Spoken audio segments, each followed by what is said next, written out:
皆さんこんにちは。本日はお忙しい中、無印良品40周年トークイベントにご参加いただきありがとうございます。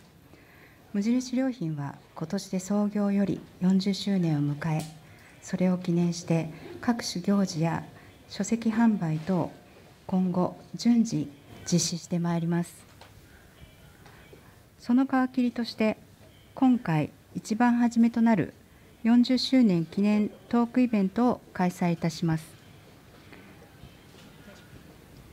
40周年、そして新しい企業ビジュアルの発表に際し、2019年、世界中の掃除のシーンを撮影しました。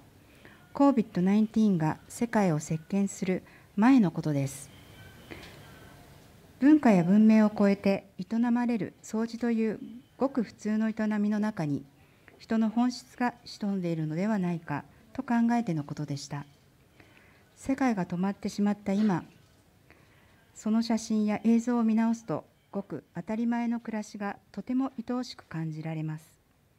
この先の未来において、どんなに技術が進んでも、人は生き物、体の奥底に響き続ける生のリズムがあります。ここに耳を澄ませていきたいという試みが表現されています。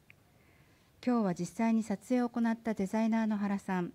そして写真家の上田さんのお二人をゲストにお招きし、世界各地で目の当たりにして感じたこと、無印良品40周年に際して思うことなど、いろいろなお話をお伺いできればと思います。申し遅れましたが、本日の司会進行をさせていただきます鈴木純子と申します。どうぞ最後までのお付き合いをよろしくお願いいたします。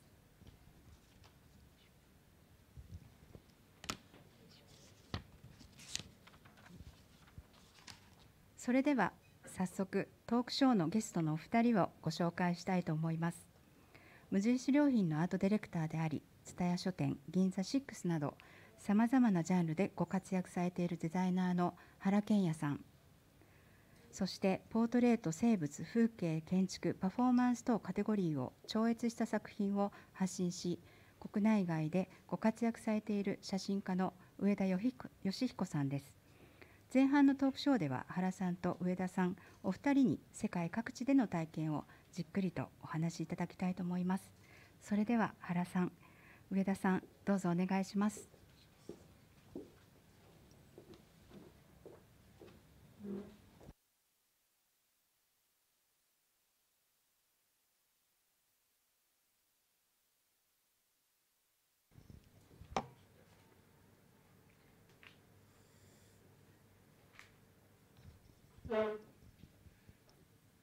それではお話を始めてみたいと思います。はい、原健也です。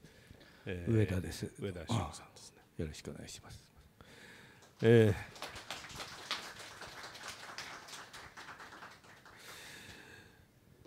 気持ちいいのはなぜだろうというキャッチコピーのキャンペーンが、8月28日から立ち上がったんですね。でこれは実は3月1日に立ち上げる予定だったんですけども、急にコロナ騒動になって、タイミングで出すとなんか掃除してるっていうことの意味がまるっきり曲解されてしまいそうな感じがしたので、ちょっと中止してですね、いつになったらこの広告が打てるんだろうというふうなことを考えたんですけども、金井会長がアフターコロナじゃなくてウィズコロナでやろうということになってですね、で急遽9月1日というか今日あたりから始めることになったんですね。でそういう意味では非常に緊張しながら立ち上げてきたんですけども、ある意味ではなんていうか別にコロナだから掃除をするとかじゃなくて、割と僕らが意図した意図が割とすんなりと張り込んでいってるような気もするんで、それはあれですかね、日常が映ってるからですかね。そうですね、僕らが失った日常が今映ってるっていう感覚もあるのかもしれませんね。そうですね、今コロナで急にやろうと思ってもロケはできないし、映ってる映像はみんな誰もマスクをしてなくて、ただ淡々と掃除をしてるだけなんですけども、それが意外と愛おしい感じがしてくるというかね、上田さんとは実はいろんな無印良品の広告をやってきてですね、これはこの気持ちいいのはなぜだろうの前にガラパゴスに行った時の、上田さんにずっと撮ってもらってるんです。自然当然無印っていう、無印良品は本当に7500アイテムもあって、なんか直角の靴下とか、なんかこう場所を取らない物干しとか、あるいはなんかこう、アロマディフューザーとかいろんなことをやってるんですけども、その製品の品質とか、商品をずっと見続けるとやっぱりなんかよりの目になりすぎるんで、たまにはこうぐーっと引いた目で地球みたいなものを見たいなっていう、それをずっと考えている時に上田さんに見てもらうのがなんかいいなという、だからその前からそうなんですけどね、一緒に旅をしてきたんですけども、ガラパゴスどうでした？これはもう2年前ですかね、約3年前。3年ぐらい前ですね。3年前ですね。僕も多分世界中ずっといろんな場所を転々とこう旅をしていますけれども、このガラパゴス、原さんと一緒に、3年前生物学者の方と一緒に、島をこう巡ったので、地球のその、成り立ち方とか、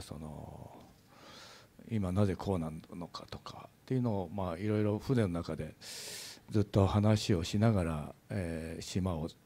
転々としてこう巡っていったんですけれども、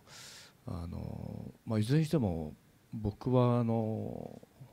原型っていうんですかね、その地球の原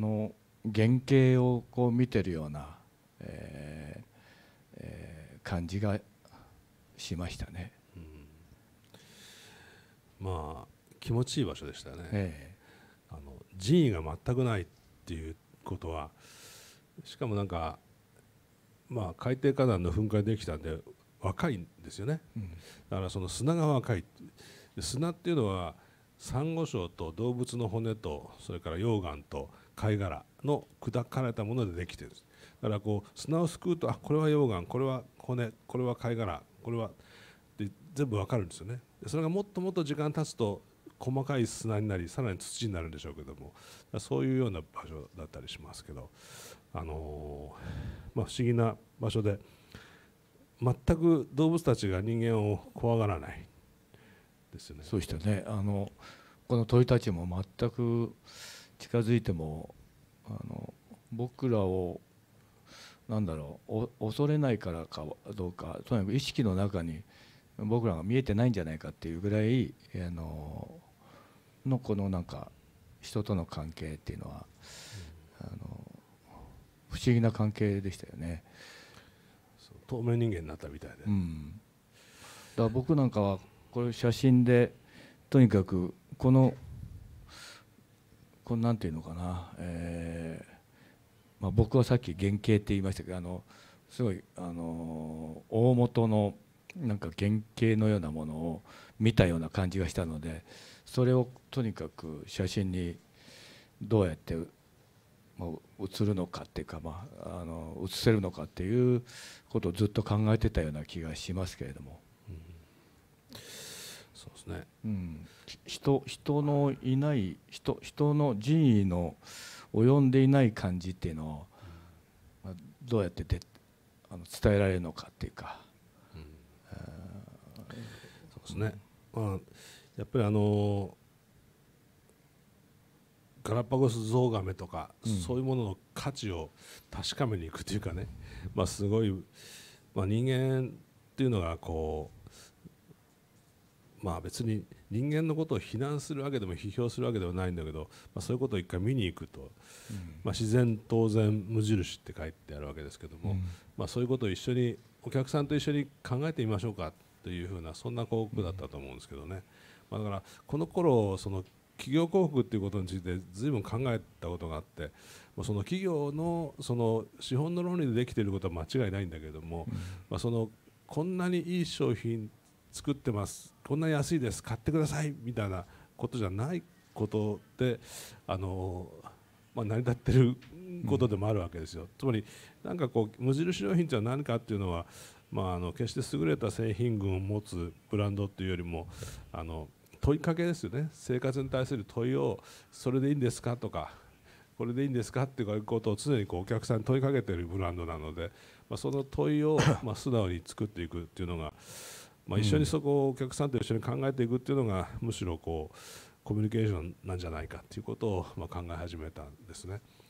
で行ってみたんですけども、これはまたあそこにいるのはガラパゴスコバネウって言って、もう羽が退化して海の中はペンギンみたいにすごい飛べるんですけども、空は飛べないウなんですけど、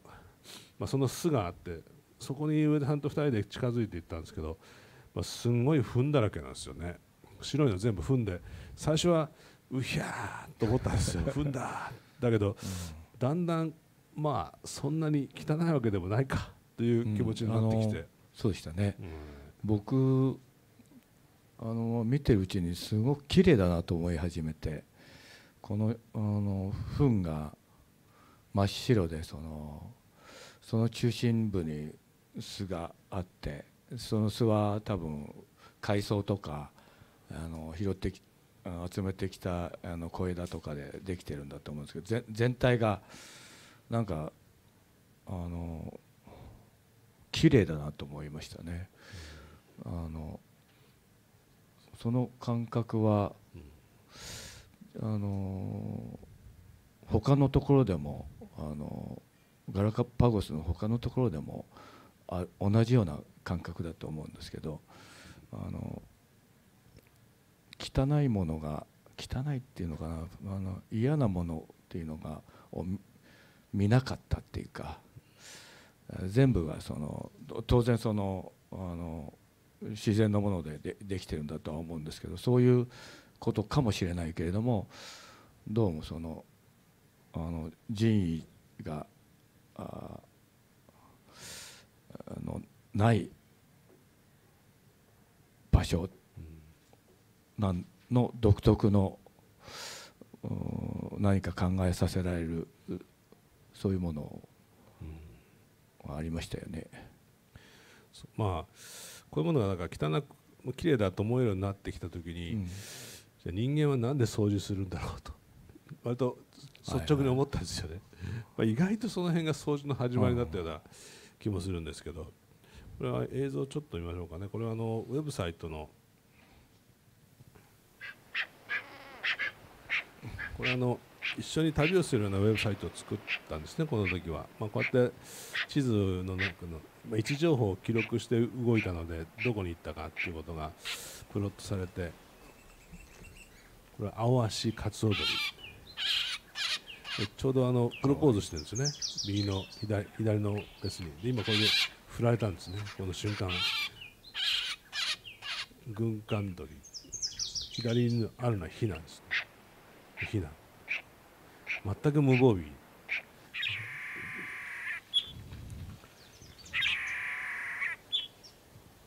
ロケ隊、最小限のロケ隊ですけどね、この全く無防備ですね。こっちに向かって飛んでくるんですね、鳥が。そういうような環境で写真を撮ってました。そういうことを経て今回は掃除、これ最初の僕が書いたラフなんですけど、イランで、掃除、なんで人間は掃除するんだろうっていうことをふと考えた時に、確かになんだろうな、自然っていうのは人間にとってはやっぱり辛いもので、人間だけがこう人間の、好きなように家を建てたり庭を作ったりしてですね、環境を人間の好きなように整えてきてるわけですけど、一方で自然はどんどんそこに侵食してくるわけですね。まあ庭を作っても苔も生えるし木も育つし、落ち葉も積もるしっていうことで、だけどそれはほっとくと気持ち悪いから、ちょっと人工的に整えていくっていう、やりすぎるとなんか野暮だから、人口も増えてくるとプラスチックのゴミが増えたりコンクリートのゴミが増えたり、なんかちょっと自然が恋しくなってくるみたいな、だけど自然に行き過ぎるとまた少し人口に戻ってくるみたいな、そういうことをずっと人間はやってて、その間をなんか調停しているのが掃除っていう作業なんだろうなと思って、すごく人間臭い営みなんだろうなと思って、でも世界中の掃除を一回リサーチしてみたんですよ。そうするとイランの、これは鉛筆で書いてますけど、お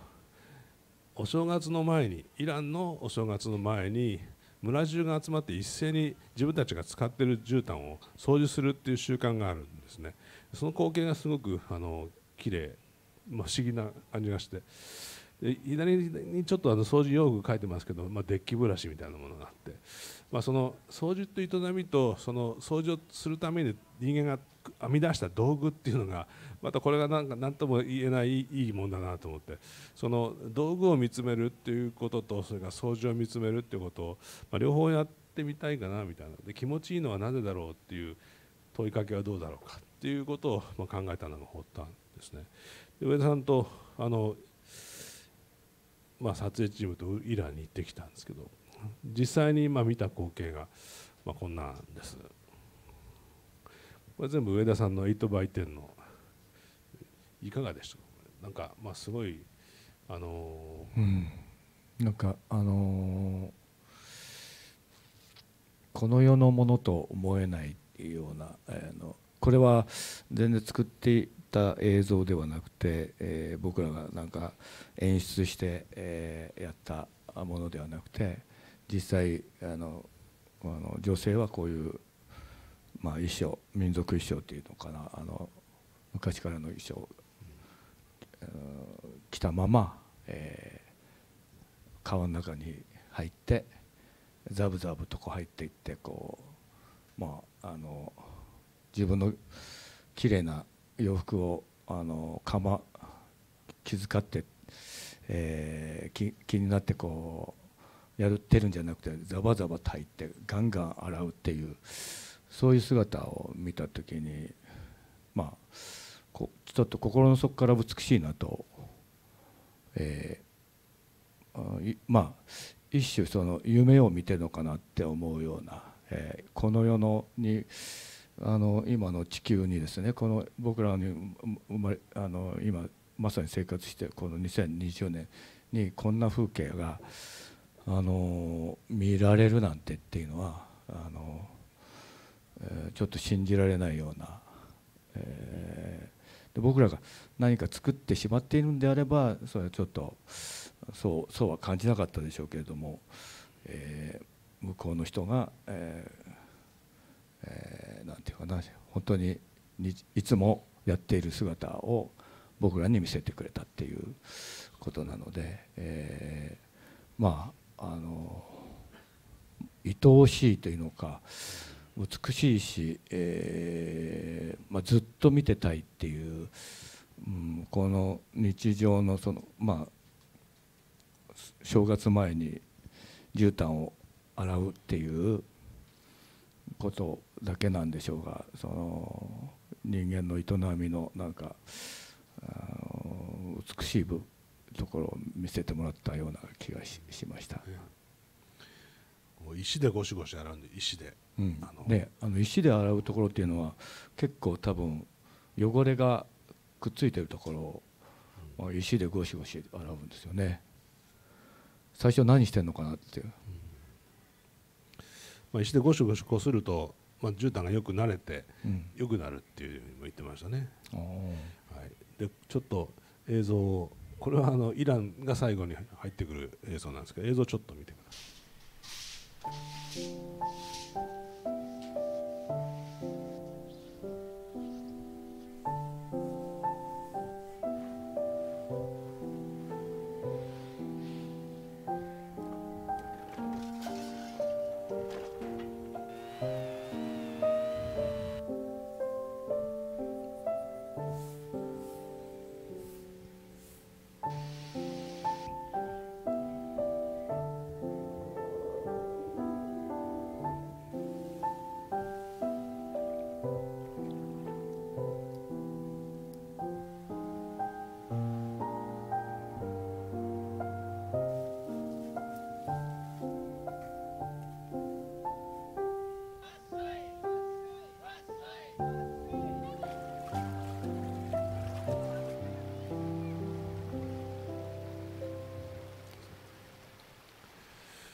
映像にするとわずか4秒ぐらいなんですけどねいろんなところに行ってきたんですね。イスタンブールとかハンブルグとか天津とか北京とか、東京、広島、いろんなところに行って100カ所以上の映像を撮ってきたんですけど、これは撮ってきた深尾君という動画のカメラマンが撮った映像なんですけど、ちょっと石でこすってですね、本当に綺麗な服を着たんですけど、ザバザバ水に本当に入ってて、大丈夫かなと僕らはハラハラするんですけど、これ特別な衣装じゃなくていつもこの服を着てるんですね、この人たちは。でもう電柱みたいに重くなるんですよ、これが。ものすごい水を吸って、でもこの脇でこうやって干して乾かして帰るんですよね。ちょっと不思議な光景でしたね。はい、それからこれは中国で、中国も最近高層ビルがいっぱい立ち並んでますけども、中国式はやっぱりみんなでぶら下がって一気に窓拭くんですよね。でそのプロフェッショナルたちの仕事と、その窓拭きの器具なんですけど、そういうことも一つできるんじゃないかということで、いろいろ探したらぴったりの、ビルが天津で見つかって、こういうようなものを取りに行って上田さんに写真を撮っていただきました。これは何とも言えないんですけども、プロフェッショナルたちでしたよね、ものすごく。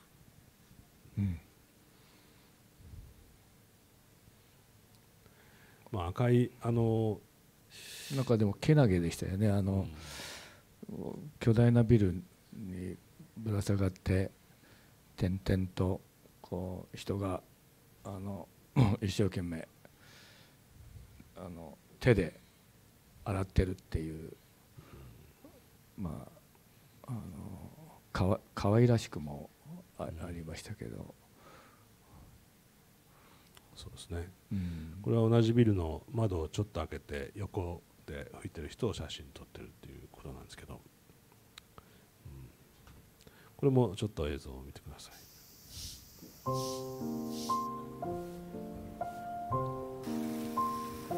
音楽は坂本龍一さんが作ってくれたんですね。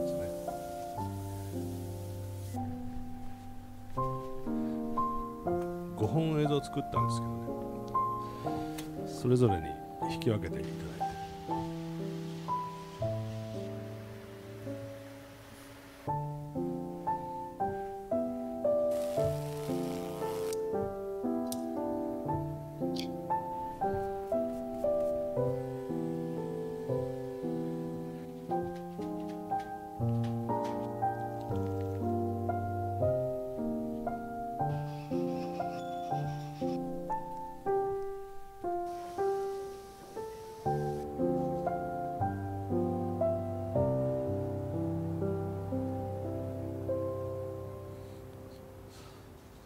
音楽のタイトルは無地2020っていうらしいんですけどね、こんなのができました。これ深尾君の動画ですね。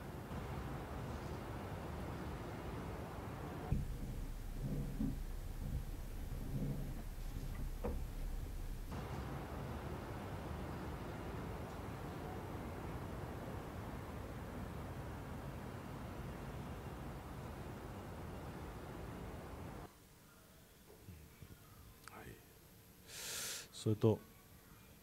次々いきます。上田さん、なんかご感想などあれば差し挟んでお話をください。これはこんな車を写真を見つけたもんですからすごい面白いなと思って、先端の中国、今はもうハイテク中国、先端の中国なんですけども、そういうのも面白いんですけども、こんなものを考えてしまう中国っていうのも素敵だなとちょっと僕は思って、非常に大陸的な発想だなとは思うんですけども、このほうきを円環状にくくりつけて回しながらこれは果たして掃除になるのだろうかと思ったりしながら探したら本当にありましてですね、こういうのが。これ最初実際に見るまでは結構埃を巻き上げてバンバン走っていってんじゃないかっていうか、掃除をしてるのか、埃を巻き上げながら、ほうきでこう巻き上げながら走ってんじゃないかなって思ったんですけど、実はすごくきれいに行くとちゃんとこう竹ぼうきで履いたよ、まさに履いたように埃も立てずにずっと道がきれいになっていくんですよね。すごいなって、さすが中国と思いました。コンクリートの道路になんか収穫物を置いて乾燥させながらこう上に放り上げて、なんかこう実とそれを分別するようなことをやってるんで、なんとなくそういう藁くずのようなものが道路に堆積するんですよね。おそらくそれはこれ入って路肩にこう寄せていくのか田んぼに落としていくのか、そういうようなマシンなんだろうなというね。そうですよね。もう道の真ん中でこうほら穀物を干したり、しながら車に踏まれても構わないっていうぐらいで、農家の人たちがこう道に、豆や米や穀物っていうのを干してますよね。それのを、まさに履いていく機会なのかもしれませんね。中国の東北部のね、中国の人たちはこれを撮影するとなんでこんなの通るんだってちょっとやめてほしいとか言われたんですけどいいじゃないですか。そういうその古い中国も僕決して悪意ではなく本当にほっとしますよね。こんなような映像でした。上田さんの写真もどれ使っていいかなとどれも素晴らしいんですけども、こういうところでちょっとお見せしておきますね。はい、こんな、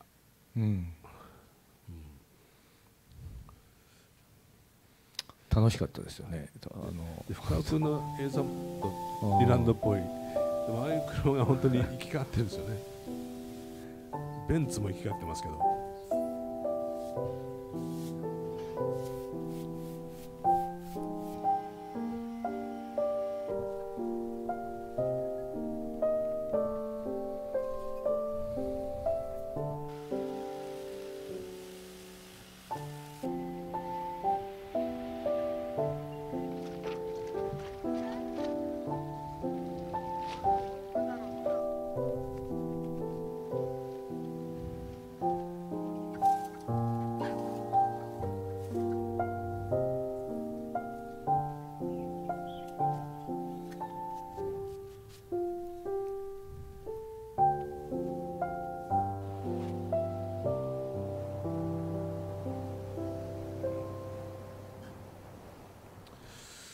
しばらく前までは何にもない美しい海岸だったのが、最近はプラスチックのゴミがこういう感じで打ち寄せられてくるらしいんですよね。何にもない綺麗な海岸がどうしようもないぐらいの量のプラスチックゴミらしいんですけど、そういうような何とも言えない切ない絵なんですけど、そんなようなことですね。これは深尾君の絵です。これは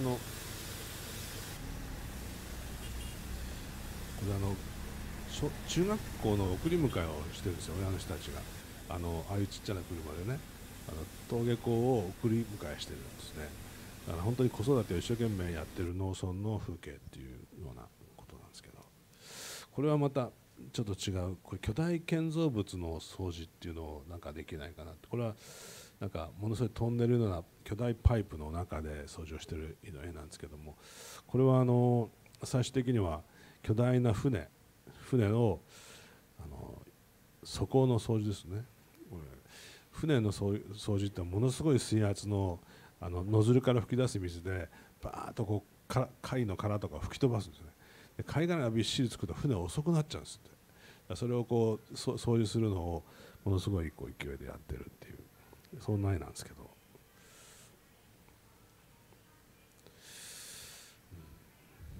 なかなか迫力がありますね、この写真もね。ちょっとびっくりしましたよね、この勢い、水の勢いに。多分これを当てられると相当痛いと思いますね。顔なんかへこむと思いますね。いやいや、怪我すると思います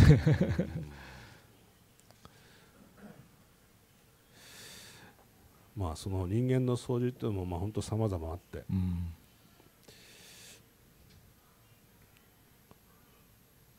これはこんな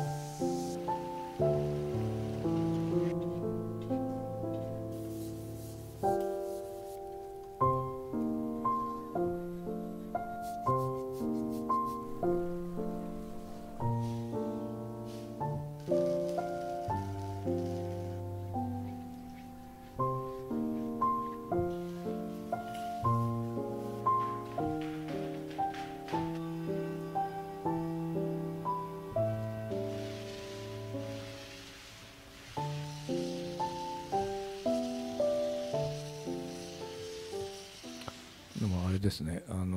この映像を見てると今僕コロナで、コロナ禍の中での生活をしてますが、これはその直前の映像じゃないですか。そういうまあ何でもない日常の掃除の姿なんだけれども、とても大切な映像っていうか見せられてるような、なんだろうな、やっぱり美しいし、豊かだし、切ない、見てると切なくなるし、これ音楽も誰でしたっけ、どなたでしたっけ、坂本龍一さんの音楽も素晴らしいんだと思いますが、とても大切な切ないものを見せられているような気が、最初は僕半分ユーモアで、こうちょっと笑いもあるようなシーンをずっと撮ってきたつもりなんですけども、だから笑いもちょっとありますよね、笑いもね。だけど笑えるだけじゃないっていうか、でも泣けるわけでもないっていうか、なんか切ない気持ちになりますよね。人間っていうのはこういう生き物なんだなっていう、何を大事にしてるかって、こういうことをなんか大事にしてる。なんで掃除をするかというと、なんか船を守るというのもあるし、犬をきれいにするっていうのもあるし、なんか象をきれいにするっていう、いろいろあるんですけども、水族館のとにかくひたすら自分たちの小さな幸せを一生懸命維持しようとしている、なんかそういうちっちゃな努力っていうか、そういうものが積み上がってくる映像なんですよね。でなんか大げさに言うともしかしたら人間ってずっと掃除してるのかもしれないなっていうか、一日中ね、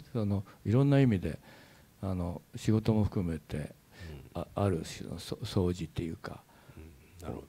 ど、ずっとそれが見てるのは人間って美しいなと思うし、切ない生き物だなとも思うし、なおかつ豊かだって思えるっていう、なんか複雑な、でもどちらにしてもちょっと嬉しくさせてくれるものなんだなって思いますけど。そうですね。これも気持ちいいのはなぜだろうっていう印刷媒体にはそういうコピーが入ってるし、ボディコピーも入ってるものもあるんですけども、映像はもう何も言うことがなくて、じわーっと、無地無印良品というのは、これは一応ワールドキャンペーンというか、ウェブサイトは世界中の人が見てくれるので、17カ国語で展開していてですね、世界いろんな場所でこれは出てくるので、どこで見ても同じようなロゴが出てこなきゃいけないんで、無地無印良品、日本の国内のテレビもこれが出てくるんですけども、でもそういう意味ではちょっとワールドワイドな無地なんですが、そういう無言でスーッとロゴが出てくるだけでも、なんかいろんなことを考えてくれるっていうかですね、なんで無地が掃除なのっていう疑問も当然あるでしょうけども、でもそこになんか死活目らしい説明をすると言ってもね、端的に言うと、でも無地はシンプルで美しい暮らしを作るために、いろんなものを整理整頓していくっていう、ブランドですから、無印良品というのは掃除そのもののような気もするんですね。ただそこを言葉で言っても虚しい気もするので、でもなんかじわっとここに出てくるロゴが無印良品であるという、そこだけでなんかかなりいろんなことを考えてもらえるんじゃないかなっていう、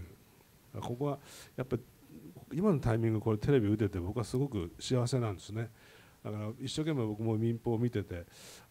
出てきたっていうとなんかちょっと嬉しいんですよ。今のテレビの番組の編成も不思議な番組が多いんですけども、でテレビコマーシャルもなんとなく老眼とか尿漏れとか意外とそういうのが多くてですね、老人社会のなったんだなと思うんだけども、そこにじわーっと掃除が出てきて何も言わないでロゴが出てくるっていうのは相当いろんな人がいろんなことを思ってくれるんじゃないかなと思うんですけどね。そうですね。なんか僕は原さんと無印をもう十何年か、15年ぐらいかな、15年ぐらいですか、2005年からかそうですね、2005年ぐらいからですね。はい、やらせていただいて、まあいろんな旅をしたと思うんですけども、僕は無印って原さんを通してと一緒に写真を撮りながら、結果をその後の結果を見せてもらったり、街で見たり無印で見たりいろいろしますが、とにかく簡単に言うと嬉しいっていうんですかね、嬉しい広告っていうか、豊かな広告、広告にはいろいろあると思いますが、今現状のその、広告っていうのを思うとやっぱり少し寂しいっていうんですかね、ある一時期のその日本のかなりガンガン1980年70年代からだと思いますけど、2000年あたりまでの広告っていうのは、かなりその僕ら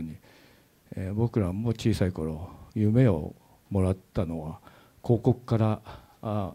いただいたような気がするんです。世界を見始めたのも意識し始めたのも実は広告から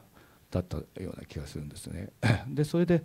もう多分僕も原さんも広告っていう世界に入っていったと思うんですが、ここ最近っていうのはどうも物を売るっていうんですかね、ただ物を売るだけに見えちゃうっていうか、僕なんかもう見なくてもいいんじゃないかって思ってしまうほどなんですけれども、昔広告のことをトイレタイムとかって、随分昔ですけど言ってた時代もあったと思うんですけど、でもその頃に比べても、もしそのトイレタイムっていうのがね、あるのな、広告が邪魔っていうんですかね、みたいなところにまで行っちゃってんじゃないかなっていう感じが、実はしています。でただ身びいきではなくてですね、無印は、夢を、僕らに日常の先のちょっとした先の夢っていうんですかねを見させてくれてるような、すごい、いつもほっとするし、ぜひこういうなんていうかな、嬉しい、豊かな広告をずっと続けて、僕も第三者的に言いますけど、くれたらいいなって、唯一、思う企業かなと思いますね。なるほど。そうですね。70年代80年代のような杉山敏さんが活躍したような CM にチャンネルを合わせた日なんていう本がありますけども、上田さんとか僕とかそういうものを見て航空の世界に入ってきたんですね、きっと。僕は航空の世界にいるわけじゃなくて、デザイナーなんですけども、だけどあの頃の時代の航空とも今の無印は少し違うとは思うんですよね。だからそういう意味では、そうですね、無地はもう本当に独特の、位置をずっと少しずつそれも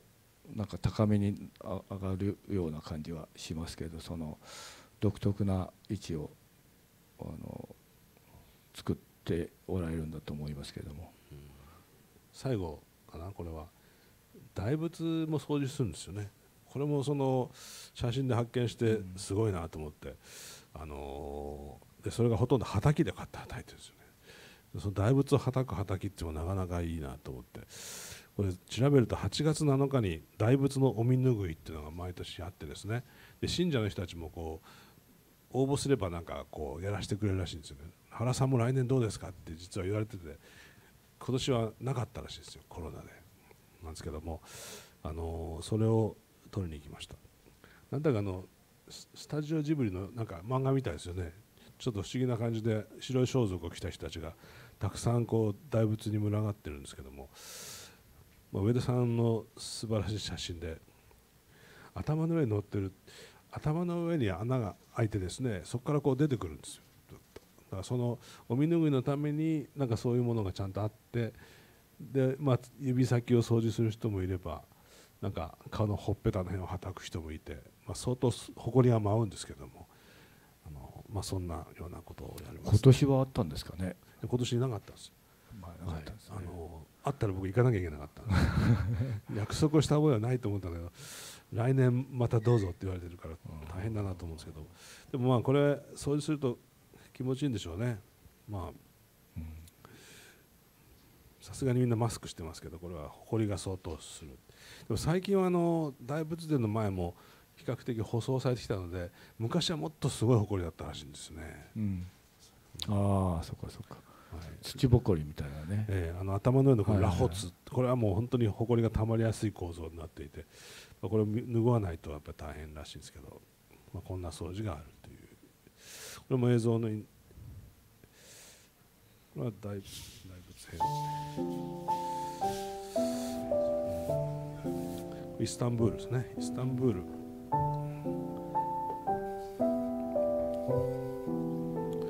このおばちゃんも時々出てきます。ロボット掃除機も、消しゴムで掃除。スタジオを白に塗り戻して。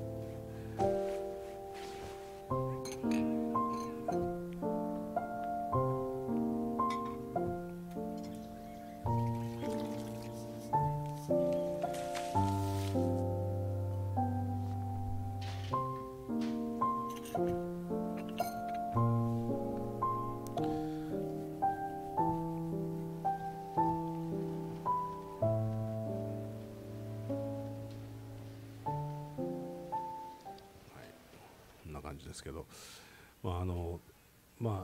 代表的なものをいくつか、上田さんはもう代表的なところに行っていただいて、スチールを押さえていただくっていうのが、で本来いつも無印良品はスチールぐらいで終わるんですけども、今回はウェブサイトで動画を作ろうとしたのがちょっと出世してっていうか、テレビコマーシャル30秒っていうのが5本できて、各民放にそれぞれ違う動画が流れていってるんですね、今は。そんなことなんですけども、ドイツの煙突掃除って、これはちゃんと制服があってですね、もう掃除の仕方も決まってるんですよ。でそれをちゃんとマスターしてる人が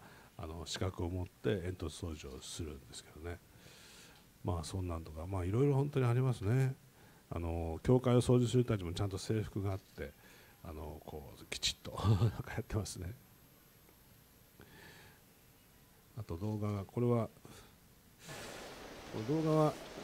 そこにいる深尾君、後でまたご紹介しますけど、ちょっと立ち上がって深尾大輝っていう映像作家というか、映像をずっと撮った、ちょっと顔ぐらいちらっとこんな顔してますでも素晴らしいですよね。本当に素晴らしいと思います。こういうものを撮ってくれました。でこれはそこに貼ってあるポスターですけどね、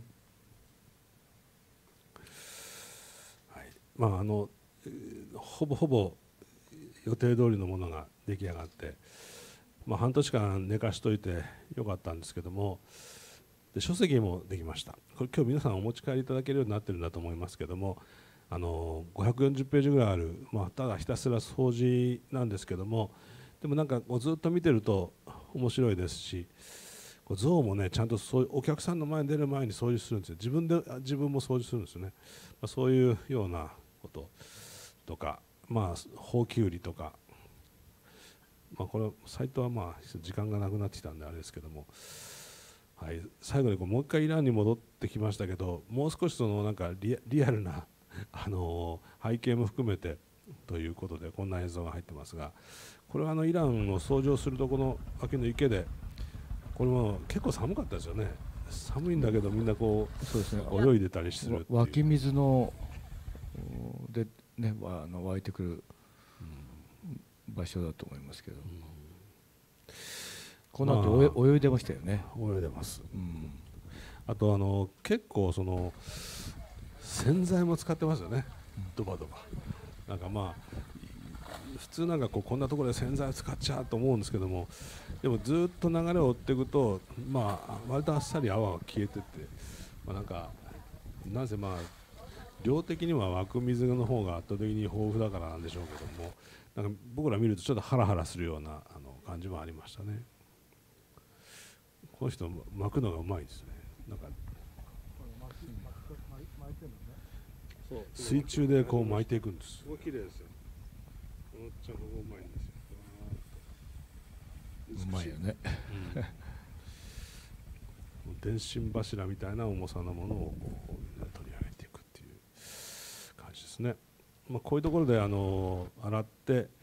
これはなんか民族衣装じゃなくてカジュアルな格好をみんなしてますけども、そういうところの最初に行った水場がここなんですよね。で上田さんが撮ってますが、その後で翌日はちょっとまた別の水場に行こうっていうことで、これは同じ水場で絨毯干して、その後家族で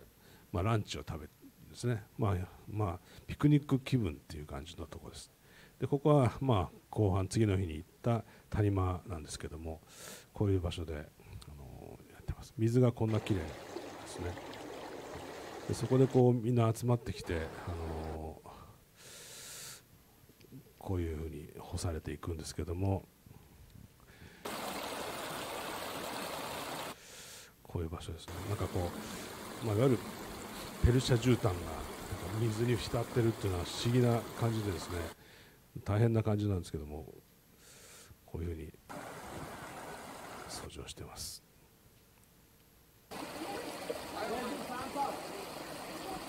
この人とても綺麗な人ですね。石で絨毯っていうのはなかなか僕ら考えられないですよね。そうですね。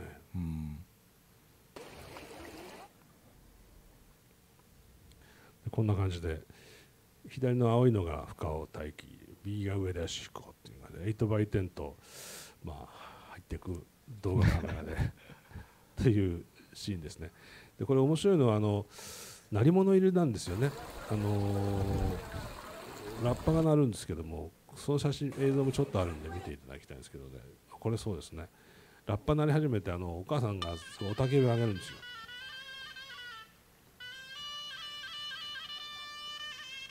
聞こえますかね。ちょっとこれ音が音量が小さいからわからないかもわからない。なんかという感じでまあ鳴り物が入ってみんな一斉にこう気をつけて洗うっていうことですね。でこのお母さんがリーダーで、そのお母さんの娘が左側にいてちょっと恥ずかしがってるわけですよ、こう雄たけびを上げるの。でもなんかこう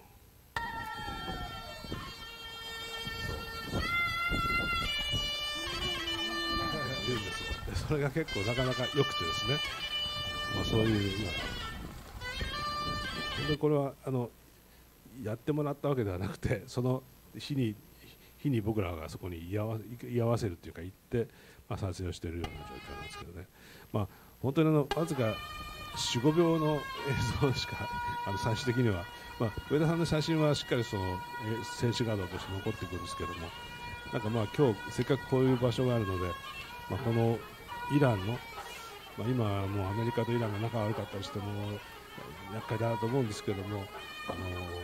民間のそういう暮らしの中に入っていくと全くそういうことはなくてですね、まあ、非常に平和な情景っていうのがこう見えてくるんですね。そういうことをちょっとお見せしたいなと思って、なんかほら、なんかいろんなニュースとかいろいろ見てると世界が混沌としてて、大丈夫かなって思うんだけど、こんな風景が実はそのいろんな国でそれぞれの国で、日常の風景の中に、まあ、とんでもなく大事なものがね、あるんだなっていう、それらを、たまにこう見ることができますけれども、そんなことが全然こう隠れてしまっていて、お金やなんだろうな、そんなことばかりがこ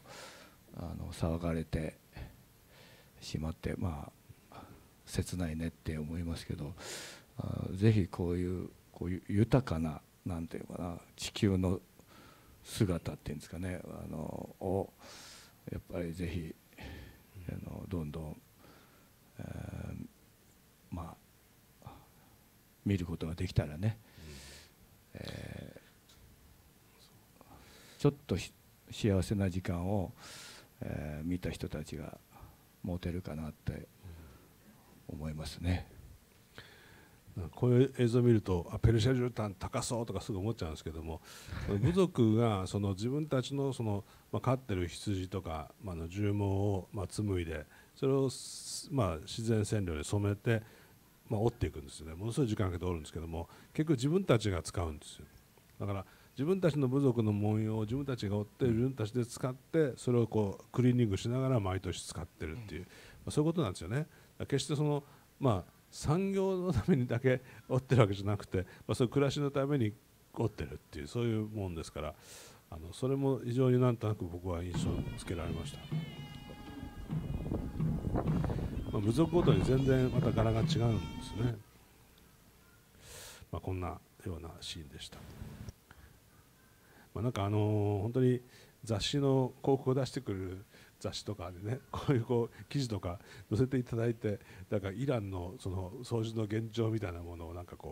リポートしていただけたりすると嬉しいですけどね、なんかね、ふと思いましたけど、僕らが広告で伝えられることっていうのは結局いくつかの映像を無印良品という思想というか考え方のために使わせていただいてるんですけども、一個一個の掃除の断片というのは、これはサイトの中でですね、もう少し長い映像として一つ一つの掃除のシーンを見られるようになってるんですけども、でもその一つ一つの掃除の中にやっぱりなんか面白い物語があるんですよ。奈良の長谷寺は350年前から毎日床掃除してるんですよね。そういうものもあるし、水族館の中のもう本当にそのスキューバをつけてですね、ずっとガラスを磨いてる人がいたりとか、魚の下に沈んでるゴミをずっと掃除機ですくい取るスキューバをつけてですよ、そういう掃除があったりとかね、非常にその一つ一つの部分に物語があって、今日はちょっと時間がないので拡大してイランの話をしましたけども、そんなことでした。これは飼ってる羊で、この人たちは夏と冬とやっぱり遊牧をしていて2箇所に住むんですね。住み分けていて、でこう飼ってる羊から毛を作って絨毯を編んでるんですね。なんかそういうようなことなんです。はい、これはお身ぬぐい。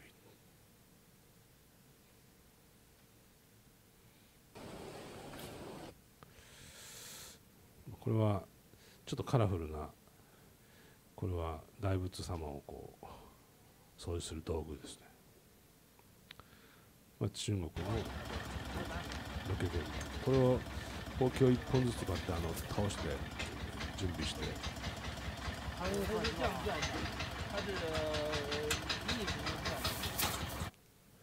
でこれは後ろからこういう車で追いかけて、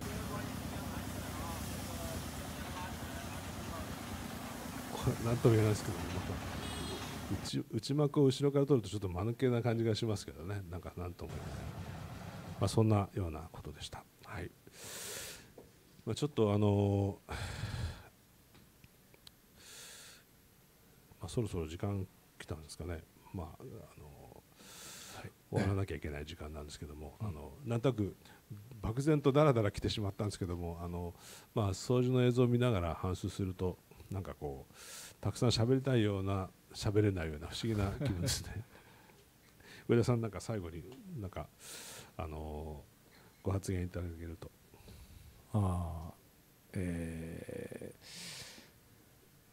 いや、だいぶ喋ったとは思うんですけど、ちょっと言葉足らずのところがあったかなと思ったのは、今の広告について、いろいろ言いましたけれども、昔であればサントリーとか、資生堂が西武がこうソニーとかね、もう本当にいろんな企業が僕らに、当然の広告という姿ですが、いろんな夢を与えてくれていたと思うんです。で、それをぜひ、やっぱり、売るっていうことだけではなくて、企業のなんていうかな、顔が見えるっていうか、その姿それを通して僕らは見てたような気がするんです。だからそのサントリー素晴らしいねとか資生堂いいねっていうふうに思えててたんだと思うんですけど、その一つ一つの商品がいい悪いっていうか、これだけいいですよってみたいな話よりも、やっぱり、企業がどういう企業なのかっていうか、何を考えてるのかって、どうしようとしてるのかっていうようなことを、やっぱり伝わるとですね、やっぱ伝わるとっていうか、そう伝えてもらったことによって僕らは、やっぱり豊かになってたような気がします。嬉しくなってたような気がするし、夢を持てたような気がするし、それが元気に、日本をさせてきてた原動力のような、たまたま僕らはその広告の方に来ましたけれども、とか作品を作る、僕であれば写真を撮るっていう作品作りの方に来たんだけれども、そういうことが今少し足りないんじゃないかって思いました。でただ無印に関して言うと、本当に自分がやってるからっていうことではなくて、本当に携わっていても嬉しくなるし、2年に一度のロケ、それは非常に豊かにさせてくれるで、これをちゃんと人に伝えたいっていうふうに、自分が見たことをどれだけ伝えられるのかっていう思いも持ちながら広告っていうで日本の人たちにですね、見せることを、見てもらえることの喜びとかを共有できてるんじゃないかなって思ってます。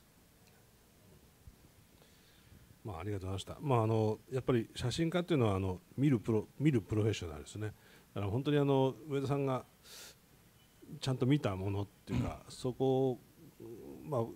見たいものを上田さんの目を通して見てもらうっていうことをずっとやってきたわけですけども、本当に素晴らしい目だと思います。今後ともですね、また機会があったらいいものを見てください。はい、今日は本当ありがとうございました。なんか静かな対談ですけども、第一にこれで終わりたいと思います。原さん、上田さん、ありがとうございました。上田さんとのセッションはここまでとなります。どうもありがとうございました。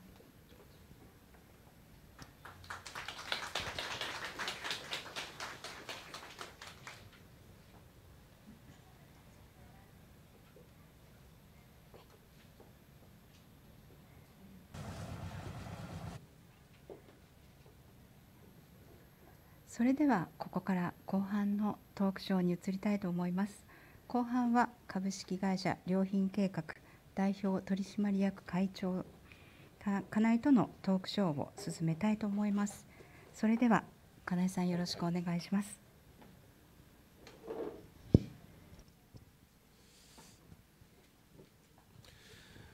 これから第2部ということになるんですけども、ちょっと前半をしてしまいましたけど、金井さんよろしくお願いします。後半のタイトルは水や空気のようにっというふうになってるんですけども、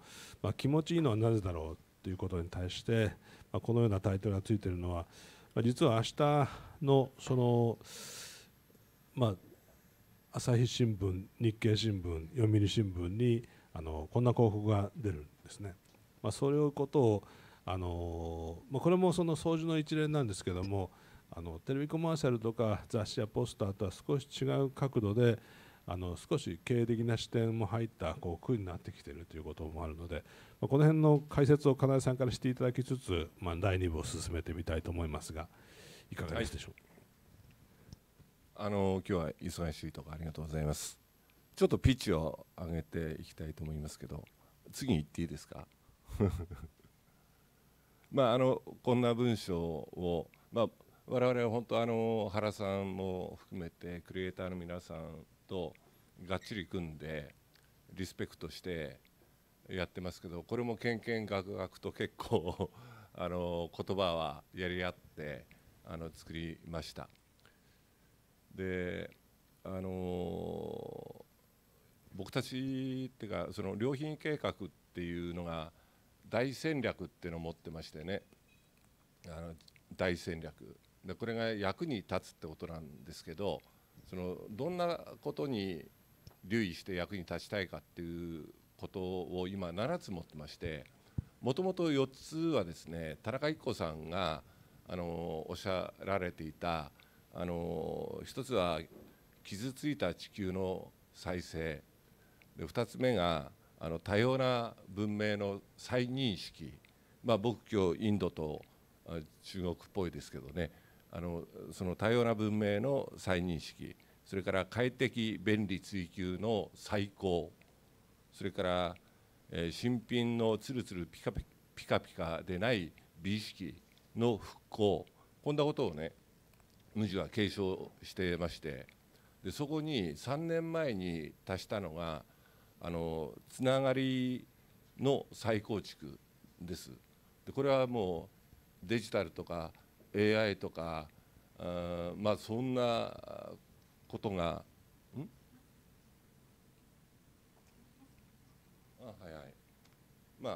そんなことが盛ん時になってきている中で、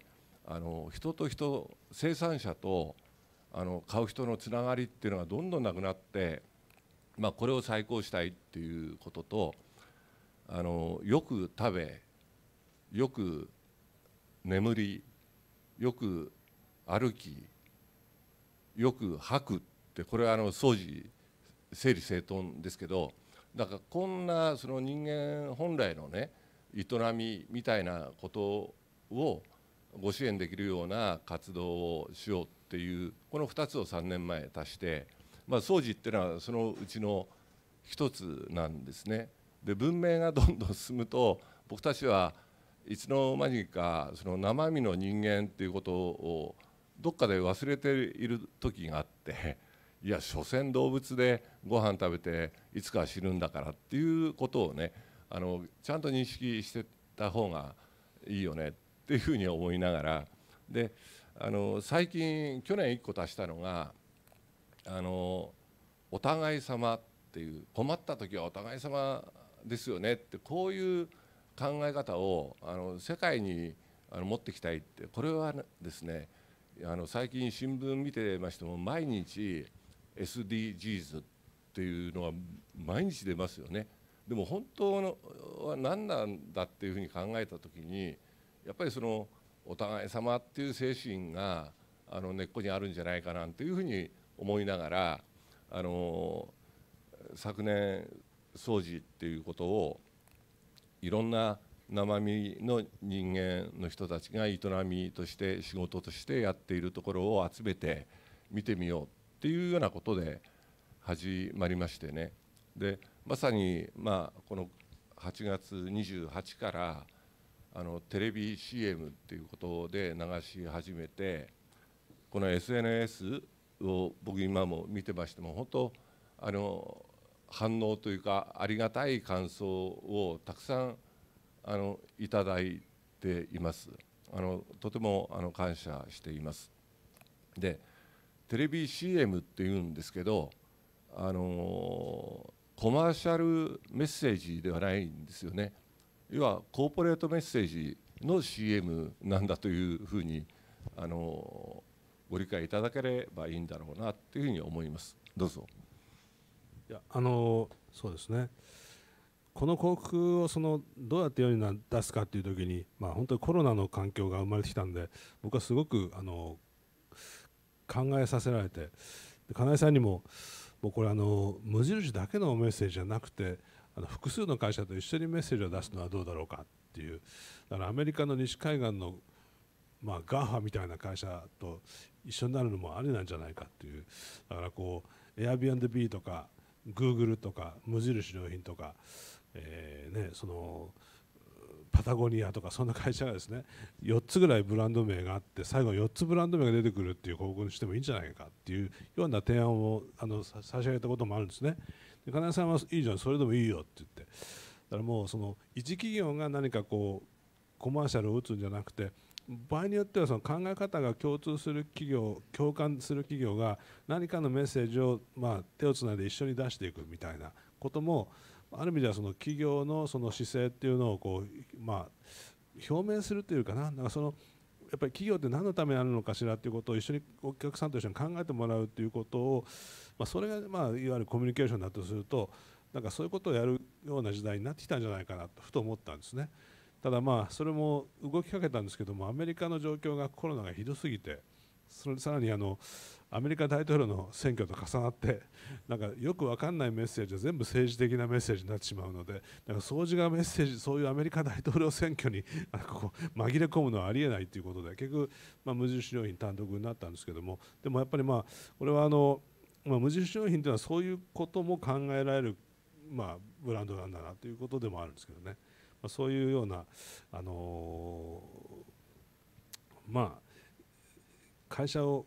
っていうかこういう社会で何かを発信していく企業、何か営んで物を作って送り出す企業っていうのは本当に物を売って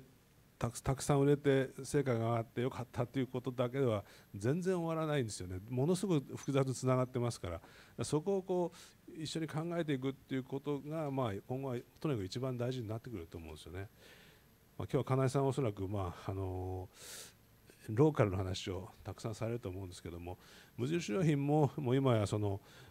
ーヨークに支店を出しましたとかロンドンにお店を出しましたということだけじゃなくて、むしろ日本の深部にどれだけ入り込んでいけるかっていうところに、活動の矛先が変わってきているというふうにも思うんですけども、その辺のお話を少し金井さんの方からしていただければと思いますが。次のページは何でした？これはね、これは僕が勝手に作ったんで、ちょっと僕の方からこれ直江津っていうお店ができたんですよ、新潟にですね。新潟の直江津ってのは新幹線が外れちゃってですね、新幹線が止まらない駅になっちゃったんですよ。昔は港で栄えたんですけども、でそこにあえて無印良品が大きなお店を出していったんですね。でなんで証券としてはそんな大きくパッともしないところに出していくかということなんですけども、地域に貢献したい。で貢献するっていうよりも地域の人に絡まってきてもらう、あるいは絡まっていくというふうなことで全く新しいお店の機能や役割ができるんじゃないかっていう。でこの何もないところにですよ、自転車オンボロ自転車が落ちてきたっていうのがありますよね、不法投棄みたいな。でどんどん自転車落ちてくるとお魚は迷惑するかなと思うんですけど、意外とそこが魚礁になったりする。つまり魚が自分の身を守る絡まりしろみたいなものが必要なんですよね。何か起こしてくるとそこに寄ってくるっていう、その絡まりしろっていうふうな無印良品もあるんじゃないかみたいなところで直江津っていうのができた。地域音楽店っていうのはそんなふうになっていってるっていうようなことですかね。この辺金井さんから少し補足をいただいた方がいいかもわかりませんが、はい、直江津そのものは4万8,000人ぐらいの人口なんです。で合併して上越市で数えると18万8,000人ぐらい、今までの発想ですと店を出せるような立地では正直言ってないんですね。ただ地元のもともといた商店の方が半分モールを埋めていて、で半分大手の GMS が埋めていたんですけど、これが撤退するって話になって、で相談も受けながら、結局その撤退されると地元の60店舗もお手上げなんですよね。でそんなことに絡まれちゃったんだな僕はそれでなんとかっていうんで、ここよりも大きい店を出すんですね。でも失敗するわけにもいかないんで、いろんなアイデアを出しながらおかげさまでとっても売れているんです。で少しメディアの方なんで振り返りますとね、80年に無印って生まれてましてね、訳あって安いっていうキャッチコピーで割れているしいたけとか粒が揃ってなくても生活者が使う分には困らないんで、そういう流通に乗らなかったものたち、見捨てられたものもちゃんと入れて、その訳をちゃんと書いて提供しようっていうことで80年代からとっても成長させてもらったんです。で90年代に入ってそれをこう伸ばしてきたんですけど、結局最初の頃我々が商品作るのは日本の町工場みたいなとこなんですね。で例えばくず入れも最後にいろんな模様をつけてラインが終わるんですね。でその模様はいらないから途中で下ろしてくださいみたいな仕事をすると、そこの親父さんはこんなお前何も模様のないの売れっ子ねえじゃねえかって言われて、でもいやそれを作ってくださいって言って値段を落としながら販売をして、それがとっても喜んでもらえて、でだんだんそういうその工場で作る時代が終わったんですね。中国に大量に生産するラインがどんどんできていった時代ですんで、どこもそういうところでものを作る時代にこう変わった。でその時に途中下車、ここのラインに下ろしてくださいとか、この不揃いも一緒に入れた方がいいでしょって言っても原価が上がってしまう現象が起きたのが90年代後半で、2000年にかけて厳しくなったんですよね。で原さんたちと一緒になってそこからどう立て直そうかっていう中でワールド無地っていうように本当のデザインやろうっていうんで、もう世界中のトップクラスのデザイナーの皆さんと一緒にものを作り始めて、そうすると訳あって安いっていうことが言えずにそれよりも適正価格と適正品質、世の中って売ろうと思うと品質の競争を必要のないところまでやってしまうっていうのが消費社会で、それを適正な水準にして適正なプライスで売ろうっていうことを一生懸命やって立て直ってきたんですね。で3年ぐらい前にお客様のアンケートを見た時に無地は高いっていう声がだいぶあったんです。それと家の近くにない、買いたいけどっていうお話、そんな回答が結構多くてですね、ふと気が付くと、そうか適正価格って言いながら10年前そう思っていたけど、この10年間でとっても格差が広がりましたでしょ。だから僕たちが適正って言ってるプライスでは多分ダメなんだっていうふうに3年前に思って、そこから安さっていうことをとても意識して、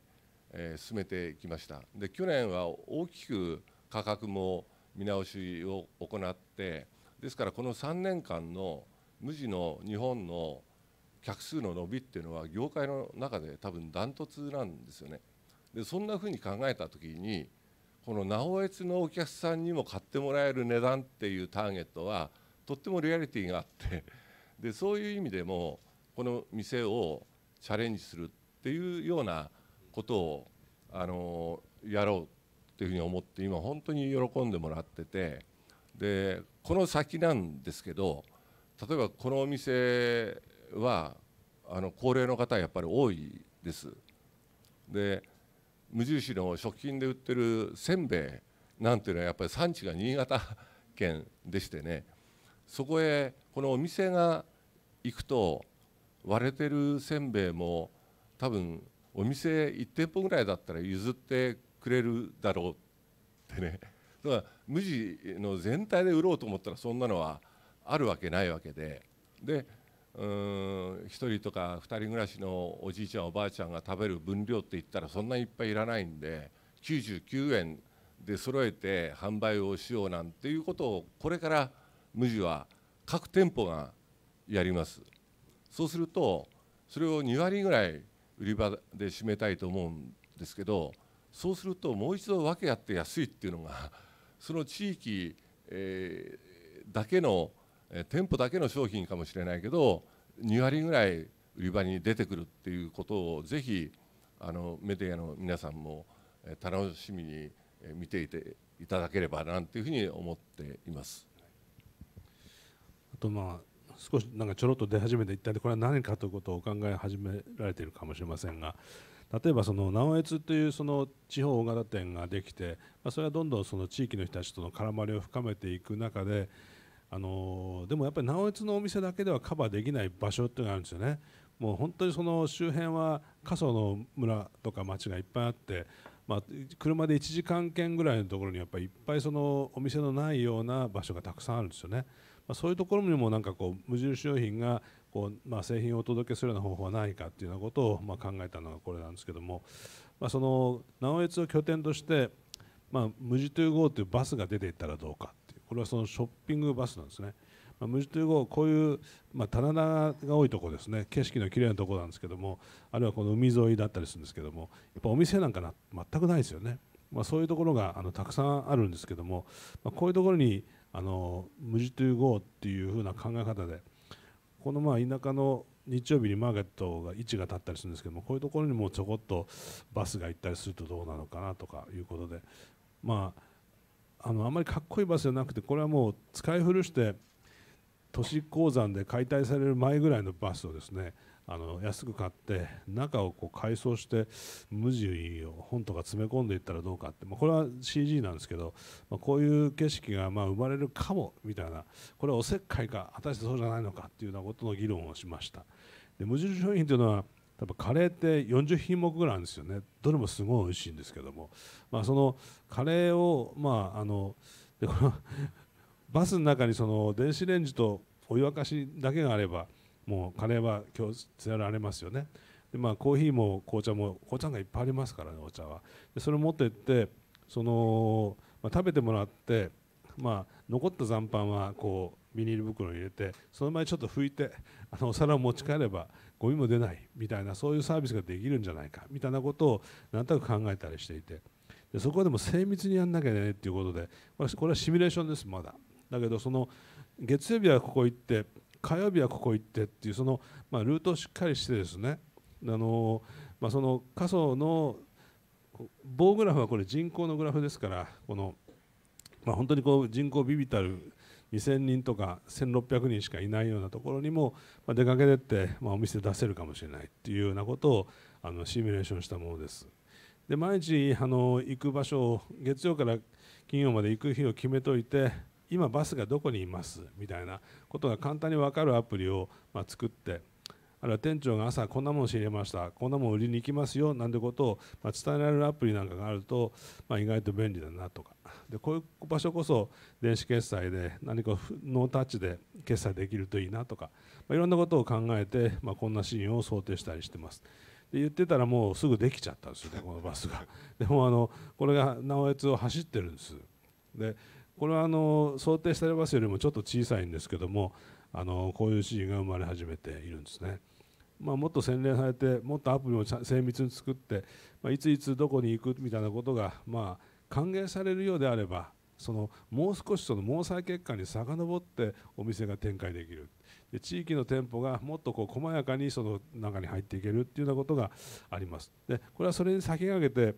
山形の酒田市っていうところで、ある無印の社員が始めたものなんですけども、軽トラを改良してですね、動く無印良品、これはもっとすごいですよね、さっきのやつより。そういうものがあってですね、こんな光景がおばあちゃん無地のバッグ持って動いてますよね。こういう世界がどんどんでき始めてるんですよ。だから役に立つと金井さん言われましたけども、今日本のその津々浦々、まさに津々浦々でこう役に立つっていうことはどういうことかっていうことをある程度具体的に7500アイテムの商品を持ってたとすると、それをどういうふうに役立ててもらうかっていうことを考えていかなきゃいけないっていう、そういう状況になってるんじゃないかなと思いますね。これはそのごくごくこれからの無印良品の地域のその絡まり方の一つのサンプルですけどもね。はい、はい、4つ5個ぐらい戻していい？はい、これはこのお店の社員さんでした。30歳ぐらいの女性ですかね。半年に1回編集学校っていうのを企画してまして、社員さんの勉強のために20人ぐらい公募した方を集めて、この場合は酒田市と僕たち協定結んでましたんで、そこに行って4、5人のチームに分かれて地域をどう活性化するかって勉強会を2週間ぐらい泊まったりしてやるんですね。でそれで帰ってきて我々に発表してくれたり、市長に発表してくれるっていうのをやってて、その中のこのお店の社員が移住したいって言い出してここまだ店も出してないんで、移住して何にするのって言ったら商売やるって言うんですよね。でその商売っていうのはこうやって軽トラ使って無印を売り歩くんだって、こういう話で非常識ですけど、やってみようかな。でもどこに住むのって聞いたら、おじいちゃんがこの空き家使っていいって言いましたでトラックはどうすんのって言ったら、あっちのおじいちゃんが俺の使えって言ってくれましたって、こんなんで始まっていたんですね。で直江津はコロナの中でしたんで、プレオープンっていうのも5日間に分けてやったんです。入場制限しながら。でオープンももう入場制限で1000名以上は入れちゃいけないっていうふうにしたんですよね。で普通はオープンはもうたくさんお客さんに来てもらってっていうことがとても目的ですけど、今回それができなくて、だったらお客さんのとこ行こうかっていう話をして、たまたま軽トラやっていたし、直江津のモールを作ったのがバスの会社だったんで、バスぐらいあるだろうっていうのと、僕たち一応フィンランドでガチャっていう自動運転のバスなんかもやったりしてるんで、じゃあ作っちゃえっていうのが実は1ヶ月半前なんですよで1ヶ月半でこれ作らせて8月から走ってとっても喜ばれてというのが今の状況で、ごめん原さん、はい、これ今このこれがですね、直江津行ったらいっぱいいるんです。これがで本当にいっぱいいましてね、でかっこ悪いんですよ、とっても。で今これを無印のハードキャリって分かります？メーカーさんも今とってもコロナの中でああいうものが売れなくなっちゃって困っていましてね、ハードキャリのデザインを使いながらこれを今作ろうっていうことをやってまして、市場は世界ですよねそうすると直江津のお年寄りがイデーのプールみたいな衣服着てハードキャリーみたいなのでこうやって押してたらちょっとかっこよくないですかねっていうのを今やったりしています。だから結局ごめん、さっきねこの有楽町じゃない銀座の事務所でちょっと話したんですけど、直江津っていうのはよりお客さんが見えるんです、僕たちから。とても高齢化してますし、お子さんはそんな多くないし、お母さんたちはそういう買い物の場所もあんまりないんですよね。だからそういう顔がよく見えるんで、あ、こんなことしてやったら喜んでもらえるんじゃないかっていうのがビンビンわかるんです。だからスターバックスにもお願いして、直江津にスタバ無地と一緒に出たら喜んでもらえるだろうな、若い人にもっていうんでスタバにお願いして出てもらったり、あるいは最近ね、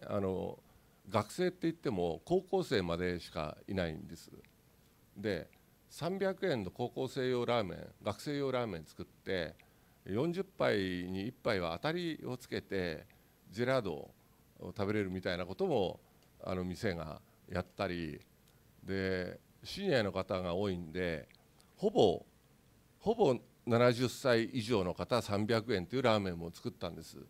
このほぼが良くてですね、だいたいもう67とか8になってくると、あと 2,3 年で俺もう70かなっていう、ちょっとネガティブに思うんだけど、このラーメンを前にしますとね、俺ほぼ70っていうふうに手を挙げてくれる。だからそういうふうにとってもお客さんが見えるってことはいろんなことをしたくなるんですね。でこの銀座って見てますとね、そういうふうにあまり普通に考えてると思えないんですよ。でも目を凝らしてみるとお子さん連れたお客さんとかね、もういろんな方がいて、でさっきも皆さんマスクしてるんで、そこにアロマディフューザーのじゃないアロマをねつける方法をさっき手作業で事務所で両面テープで作ったりして、僕の今これついてるんですけど、そういうことが実は小売業なんですね。でこの小売業っていうのを古典を主人公にして作っていくっていうのがこれからの無地なんで、ぜひその辺も見ていていただければと思います。